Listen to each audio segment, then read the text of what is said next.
പിന്നെ ഈ പറഞ്ഞ പോലെ മത്തം കുത്തിയ കുമ്പളം മുളക്കില്ല എന്ന് പറയുന്ന പോലെ വിനയൻ്റെ മോനല്ലേ, പടക്കത്തിൻ്റെ കാര്യം പറഞ്ഞപ്പോഴാണ് ആ പടക്കത്തിന് കാരണക്കാരനായ അയാൾ ഈ സിനിമയിൽ ധ്യാൻ ശ്രീനിവാസൻ്റെ വെറുതെ ഒരു ആവശ്യമില്ലാത്ത കാര്യങ്ങൾ കാണിച്ച് നമ്മളങ്ങ് ബോറിംഗ് ആയിട്ട് നമ്മളങ്ങ് ഉറങ്ങിപ്പോകും. നിരാശയൊന്നുമില്ല, കാരണം ഇന്നലെ കങ്കുവ കണ്ടുകൊണ്ട് ഇന്ന് അത്ര നിരാശ തോന്നിയില്ല. മലയാളത്തിൽ വന്നതിൽ അത്യാവശ്യം എടുത്തു വെക്കാൻ പറ്റുന്ന ഒരു ത്രില്ലർ തന്നെയായിരുന്നു. അങ്ങനൊന്നും പറയാൻ എനിക്കറിയില്ല ഏട്ടാ.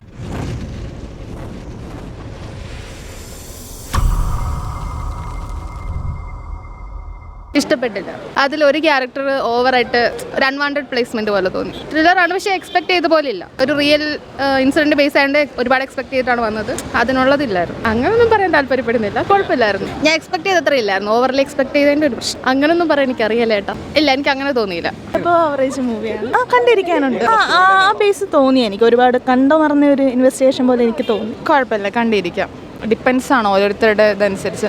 പക്ഷേ ഇൻവെസ്റ്റിഗേഷനൊക്കെ നമുക്ക് കുറച്ചുകൂടി ഇൻട്രസ്റ്റിംഗ് ആയി തോന്നി. നമുക്കങ്ങനെ ബോറടിപ്പിക്കുന്നുണ്ടായിരുന്നില്ല. ഒരു വൺ ടൈം വാച്ചബിൾ ആണ്. നിരാശയൊന്നുമില്ല, കാരണം ഇന്നലെ കങ്കുവ കണ്ടുകൊണ്ട് ഇന്ന് അത്ര നിരാശ തോന്നിയില്ല. നല്ല പടമാണ്, നല്ല പടം. കഥ സസ്പെൻസ് ആയിട്ടുള്ളൊരു കഥയാണ്, ത്രില്ലറാണ്. നല്ല സിനിമ, കണ്ടിരിക്കാനാണ് എല്ലാം ഉണ്ട്. ഓക്കെ, നല്ല സിനിമയാണ്. വലിയ ആഴ്ചയില്ല, കണ്ടിരിക്കാം. നല്ല പെർഫോമൻസ് ആണ്. മൊത്തത്തിൽ ത്രില്ലർ, ഓവറോൾ ത്രില്ലർ അല്ല. ഇടയ്ക്ക് വെച്ച് സെക്കൻഡ് ഹാഫ് ചെറിയൊരു ആഴ്ചയിലുണ്ട്. നല്ലൊരു ഇൻവെസ്റ്റിഗേഷൻ പടം ഇല്ല, അത്രയ്ക്കില്ല, കണ്ടിരിക്കാം.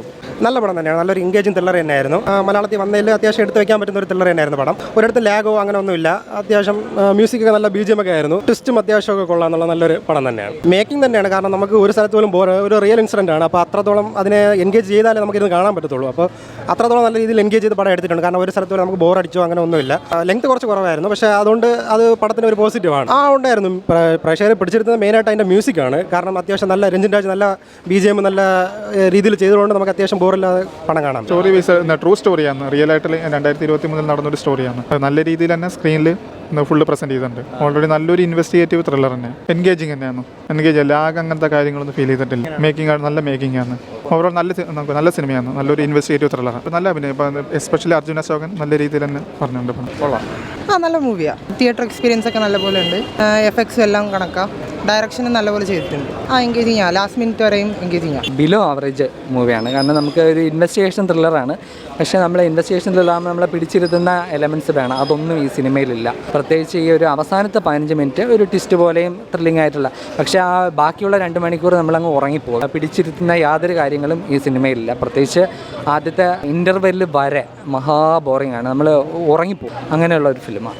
നമ്മൊരു ബിലോ ആവറേജ് സിനിമയാണ്, കാരണം നമുക്ക് പ്രത്യേകിച്ച് ത്രില്ലിംഗ് എലമെൻസ് ഒന്നും ഈ സിനിമയില്ല. പ്രത്യേകിച്ച് ഇൻവെസ്റ്റിഗേഷൻ ത്രില്ലറാകുമ്പോൾ നമ്മളിങ്ങനെ അടുത്തെന്തെന്നുള്ള ഒരു ഇതിൽ ഇരിക്കുന്നത്, അങ്ങനത്തെ ഒന്നും നമുക്ക് തരുന്നില്ല ഈ സിനിമ. പ്രത്യേകിച്ച് സംഗീതയുടെ കഥാപാത്രത്തെ വെറുതെ ഒരു കുത്തിത്തിരികി ആ കഥാപാത്രം കാണിച്ചു. പിന്നെ അമ്മ മകൻ ആ ഒരു റിലേഷനൊക്കെ കാണിച്ചു, അതിങ്ങനെ ചെയ്ത് ഈ ഒരു ഇൻവെസ്റ്റിഗേഷൻ ത്രില്ലർ ബോറാക്കിയെന്ന് വേണമെങ്കിൽ പറയാം. പിന്നെ സിനിമയുടെ ഒരു അവസാനത്തെ 15 മിനിറ്റ് ആണ് ഒരു ത്രില്ലിംഗ് ആയിട്ടുള്ള ഇത്. പക്ഷേ അത് കാണാൻ വേണ്ടി നമ്മൾ 2 മണിക്കൂർ ഈ സിനിമ സഹിച്ചിരിക്കുക തന്നെ വലിയ ബുദ്ധിമുട്ടാണ്.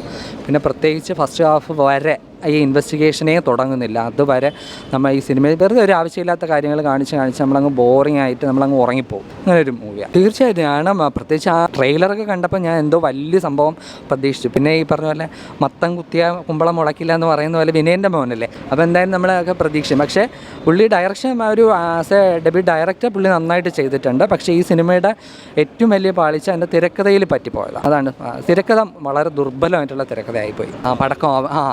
അതാണ് പറഞ്ഞപ്പോൾ പടക്കത്തിൻ്റെ കാര്യം പറഞ്ഞപ്പോഴാണ് ആ പടക്കത്തിന് കാരണക്കാരനായ അയാൾ ഈ സിനിമയിൽ ധ്യാൻ ശ്രീനിവാസൻ്റെ പ്രസൻസ് ഈ സിനിമയിലുണ്ട്. അതായിരിക്കാം ഈ സിനിമ പൊട്ടിപ്പോയതെന്ന് എനിക്ക് ചുമ്മാ ഞാൻ ഒരു തമാശയ്ക്ക് പറയുന്നത് ആയിരിക്കാം. ചിലപ്പോൾ ഒരു ലാശിയില്ലാത്ത ആളായുണ്ടായി പുള്ളി ഈ സിനിമയിലുണ്ട്, മനസ്സിലായില്ലേ? എല്ലാ ആഴ്ചയും ഇറങ്ങുന്ന സിനിമയിൽ ഉള്ളതുപോലെ പുള്ളി ഈ ആഴ്ചയിൽ ഈ സിനിമയിൽ ഇതൊരു മിക്കവാറും ഒരു വലിയൊരു പടക്കമായി മാറും ഈ സിനിമ.